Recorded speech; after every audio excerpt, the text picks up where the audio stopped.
Saudara, kami akan memperlihatkan kepada Anda hitung cepat atau quick count Litbang Kompas berdasarkan suara yang masuk hingga pukul 13:19 waktu Indonesia Barat hari ini. Dari data yang masuk 93,90% diketahui di Jawa Barat paslon Anies Muhaimin memperoleh suara sementara 29,50%. Sementara paslon Prabowo Gibran 57,85% dan paslon Ganjar Mahfud 12,85%. Lalu kita ke Jawa Tengah dan Daerah Istimewa Yogyakarta, saudara, kita lihat di sini paslon Anies Muhaimin memperoleh 24,05%, sementara paslon Prabowo Gibran 57,58%. Paslon Ganjar Mahfud 18,37% dan yang terakhir Jawa Timur, saudara, paslon Anies Muhaimin 20,37%, paslon Prabowo Gibran 61,98% dan paslon Ganjar Mahfud 17,65%. Kami ingatkan kepada Anda, ini masih perolehan sementara. Tentu kita harus menunggu hasil perhitungan resmi yang dilakukan oleh KPU RI.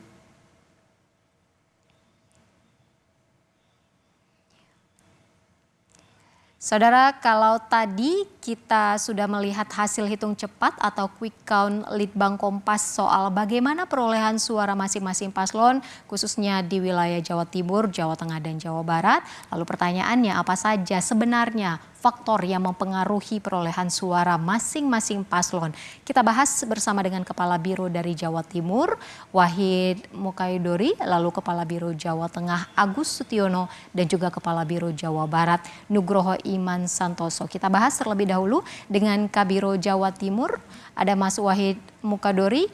Mas Wahid, ini kan kalau kita lihat dihitung cepat Litbang Kompas, perolehan suara paslon Prabowo Gibran ini kan 61,98%. Faktornya ini apa saja, Mas Wahid? Baik, Ivo.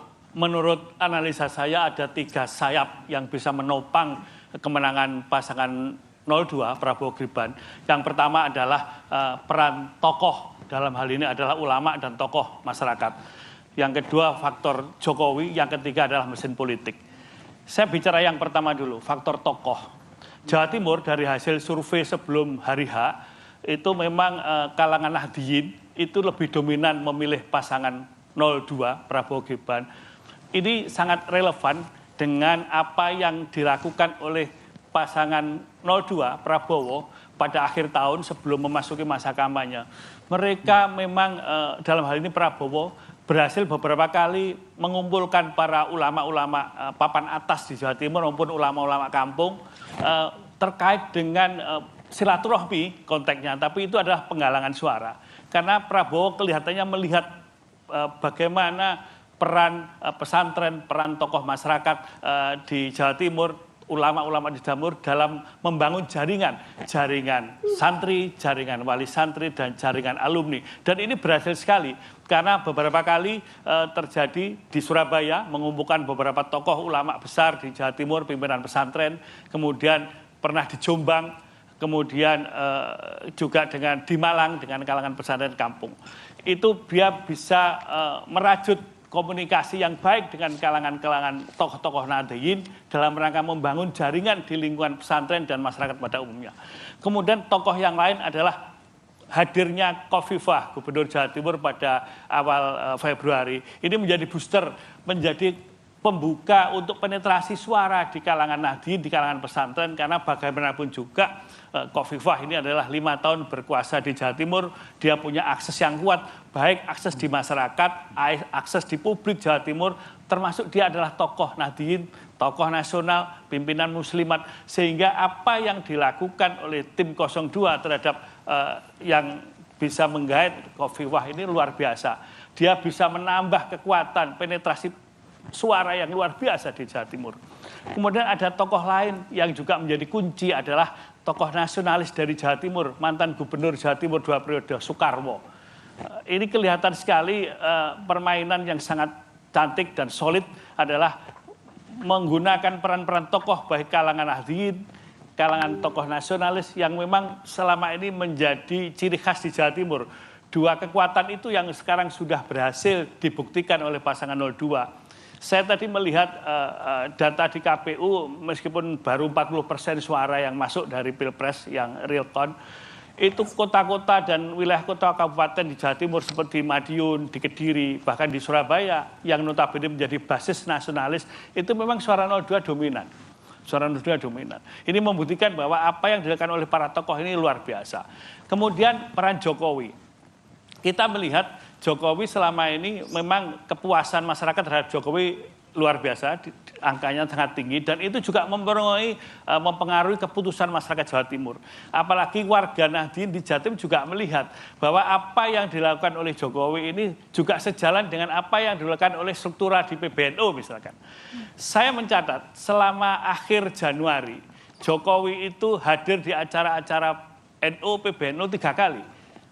Peringatan Muslimat NU di Gelora Bung Karno di Jakarta, kemudian apel pemuda dan santri di Wonosobo, Jawa Tengah, dan yang terakhir Halah NU di Yogyakarta. Kehadiran seorang Jokowi di sebuah acara NU itu sudah dimaknai sangat positif bagi kalangan Nahdien.